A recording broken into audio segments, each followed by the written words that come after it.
Salat yang paling penting dulu ya. Yang paling penting yang disebutkan setelah salat fardu. Sebentar, kita tanya Qurannya aja. Kita nggak usah ngarang ya. Baik, kita tanya Qurannya. Ada satu salat yang saking pentingnya itu diletakkan langsung oleh Allah ayatnya setelah salat fardu. Saking pentingnya. Karena itu saya sarankan, selama masih punya nafas untuk hidup, tolong jangan tinggalkan sholat sunnah ini. Itu langsung disatukan oleh Allah dengan kalimat sholat fardu di Quran surah ke-17 ayat 79 sampai 81. Di sholat fardu yang 5 waktu ayat 78, sholat sunnahnya dari ayat 79 sampai ayat 81. Wa minal laili fatahajjad bihi nafilatan laka asa an yab'athaka rabbuka maqaman mahmuda. Disebut dengan tahajud. Tahajud. Satu.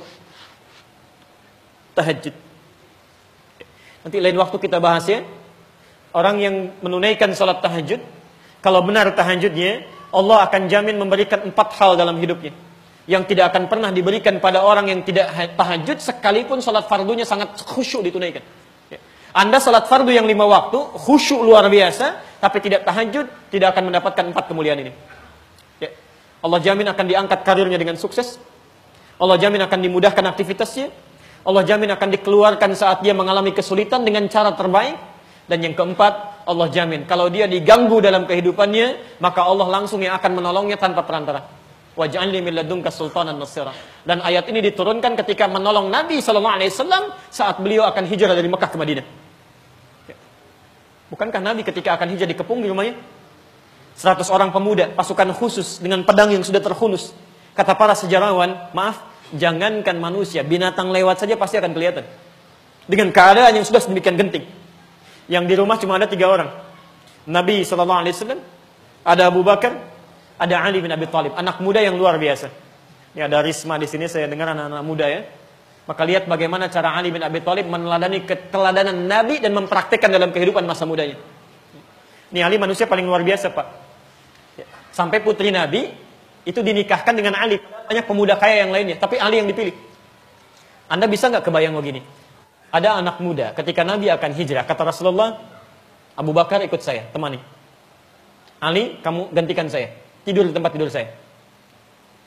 Tempat tidur Nabi, satu-satunya tempat pada waktu yang sudah ditentukan, itu yang akan didobrak dan pedang langsung terhunus di dalamnya.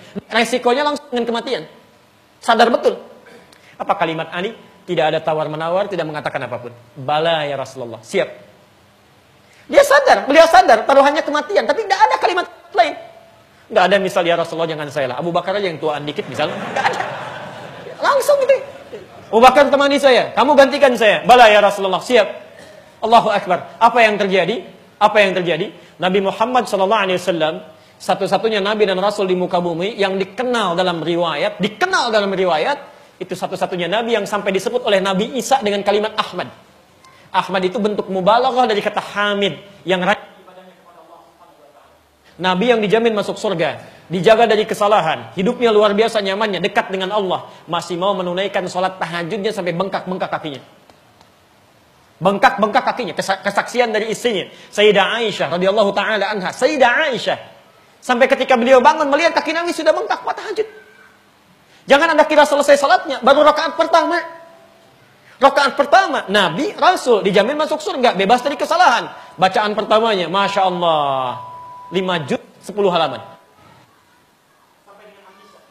Al-Baqarah, 286 ayat. Ali Imran, 200 ayat. An-Nisa, 176 ayat, sampai diselesaikan. Begitu selesai An-Nisa, baru kemudian ruku. Nabi, Rasul dijamin masuk surga, bebas dari kesalahan, tingkat surganya paling tinggi, menunaikan tahajud sampai bengkak-bengkak kakinya, 5 juz 10 halaman. Ada orang bukan Nabi, bukan Rasul, belum jelas surganya, banyak kesalahannya, amalan berantakan, hisab menegangkan. Masya Allah, jangankan sholat tahajudnya, sholat fardunya masih ketinggalan. Cita-cita masuk surga bersama Nabi. Gimana amalannya? Karena itulah, karena semakin dekat dengan Allah Subhanahu wa taala, yang mustahil terjadi, bebas sampai ke Madinah dengan selamat dan karirnya terangkat dengan sempurna. Ini